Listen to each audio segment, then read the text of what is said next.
పెద్ద వరదలు కొట్టుకుపోతున్న వాడు కనపడ్డ గడ్డి పూసను పట్టుకొని బయటపడదామన్న ప్రయత్నం ఎట్లా ఉందో మీది అట్లాగే ఉంది. చేసిన తప్పు నుంచి బయటపడటానికి అని చెప్పి మీరు చేసిన వాదన బలహీనంగా ఉంది.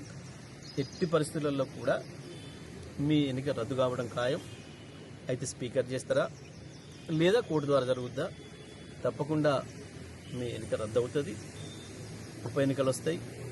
అందులో ప్రజలు మీకు సరైన బుద్ధి చెప్తారు.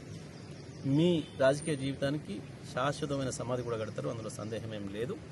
ఎట్టి పరిస్థితుల్లో కూడా మీరు చేసిన తప్పు దొరికిపోయిన ప్రజల ముందట ఇంకా మేము దాచుకుందామనే ప్రయత్నం చేస్తే ఇంకా అబాస్ పాలవుతారు తప్ప ఇంకొకటి ఏం లేదు. అంటే రేవంత్ రెడ్డి కాపాడే ప్రయత్నం, రేవంత్ రెడ్డి కాపాడుతాడని మీరు అనుకుంటున్నారు. రేవంత్ రెడ్డితో కాదు, ఎవరితో కూడా కాదు.